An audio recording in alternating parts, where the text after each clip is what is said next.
In video games, a lot of the time the main characters become an extension of the player. It can also mean that the hero always has to save the day. Of course, not every game falls into this bracket, and sometimes the story ends with the protagonist and the player falling short of their goal. I'm Josh from WhatCulture.com, and these are 8 video game heroes who completely failed at their quest. Number 8. Marcus Phoenix, Gears of War.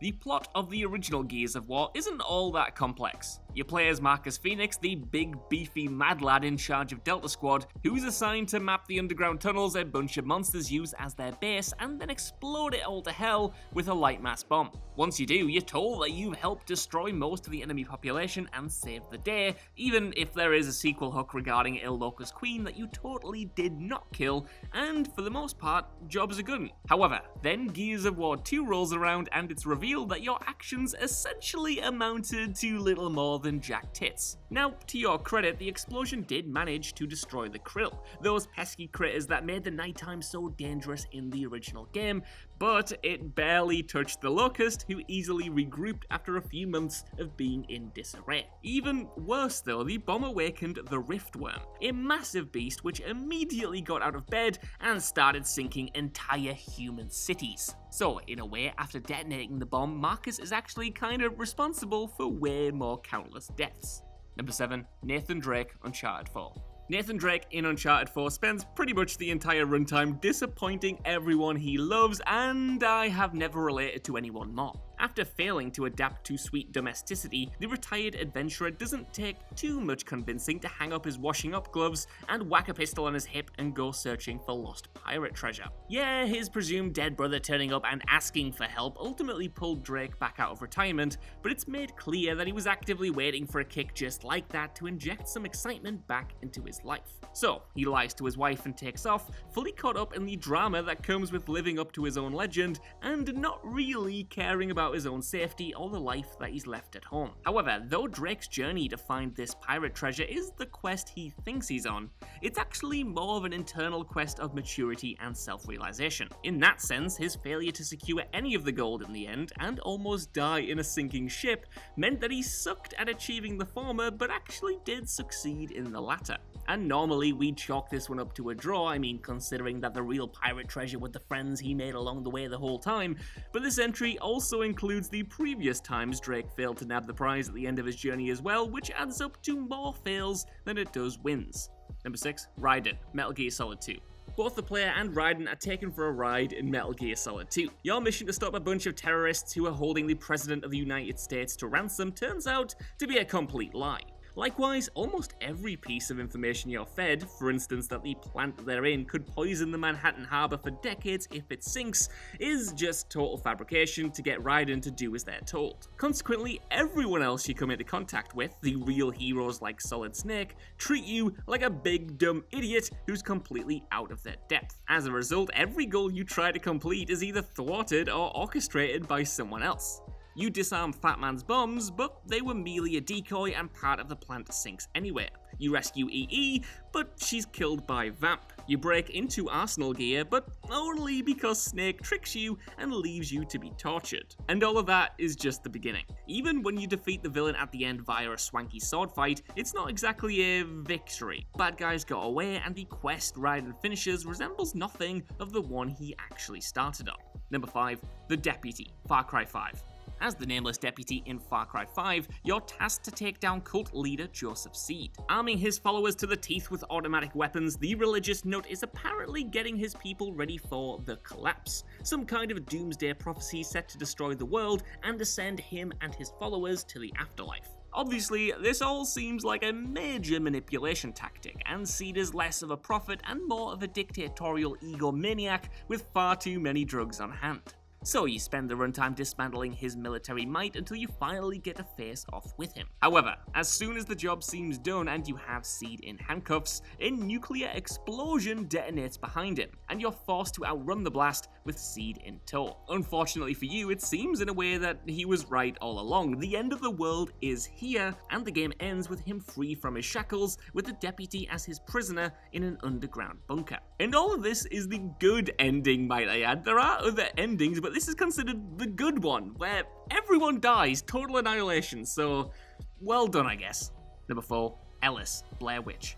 Okay, so there is technically a way to finish Blair Witch while still getting a good ending, and here the player character Ellis does kind of achieve what he set out to do. However, even then there's a good chance that most players simply won't experience this quote-unquote good ending the first time around. That's because the adaptation tricks players into pursuing the bad ending first and foremost, under the guise of the titular witch manipulating Ellis and the player into doing her bidding. Nothing makes sense in the world of the Blair Witch, and the player's own distrust of what they're seeing is actually used against them. For instance, all the way through you're encouraged to smash creepy idols that scare off your dog. But the finale reveals that doing this actually gave the witch more power and influence over you. This, combined with a few other manipulated choices, results in you completely undermining your own quest, messing it up before you even really knew what it was. You thought you were fighting against her, but really she had you wrapped around her tiny witchy finger. And this ending sees you become a murderous pawn for other unsuspecting people stumbling into the woods.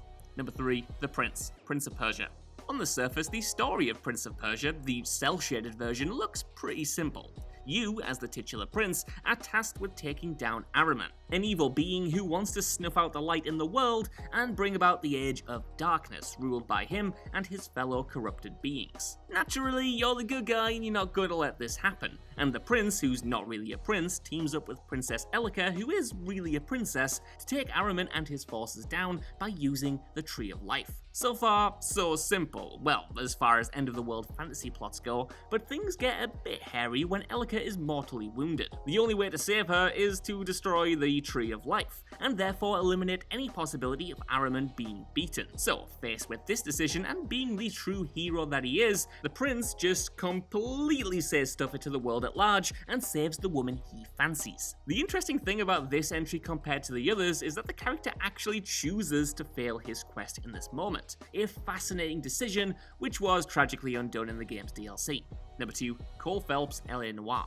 Cole Phelps is one of the few video game characters who actually keeps secrets from the player. Though you can control him during investigations, you can't stop him from having an affair behind your back or calling a suspect a child molester for the crime of having size 9 shoes. This lack of control the player has over Cole also serves to reflect the lack of control Cole has over his own cases. While he's undoubtedly a pretty good detective, as is the genre aware, he's tied up by red tape, politics, and corruption at every step. The man he's fingered for a crime might not have 100% done it, but in their mind, the station has their man, and the people in power are happy that the attention is diverted away from them, so it's taken off his hands and he's labelled a hero. Of course, this doesn't sit well with the morally good policeman, and he attempts to bring down the shady puppet masters pulling the strings in the city and prove that nobody is bigger than the law. This, though, only gets him disgraced and sent to the dead-end arson desk where he can't cause any trouble. However, with the help of former soldier Jack Kelso, he uncovers a conspiracy plot to defraud the US government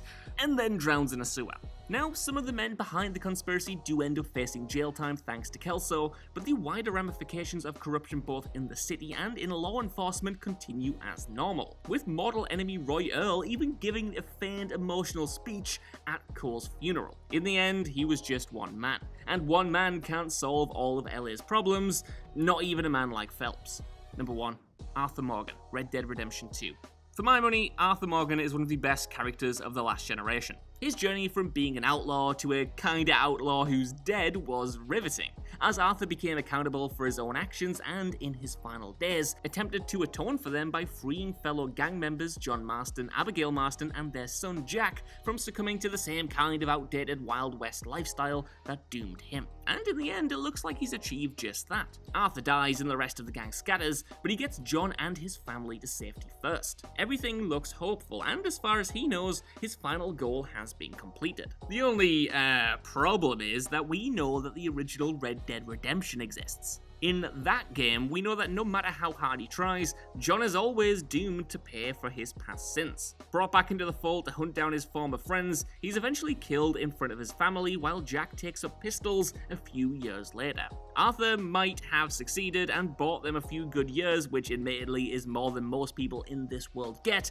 but it was only ever a temporary victory. So that's our list. Want to know what you guys think down in the comments below. Do you know of any other characters who failed in their quest? And what do you think of the games I've got on here? Just want to reiterate that just because they failed doesn't mean they're not great games or great characters or great stories or anything like that. In fact, This is why they're so good. Anyway, while you're down there, could you also give us a like, share, subscribe, and head over to WhatCulture.com for more lists and news like this every single day. Even if you don't though, I've been Josh. Thank you so much for watching, and I'll see you soon.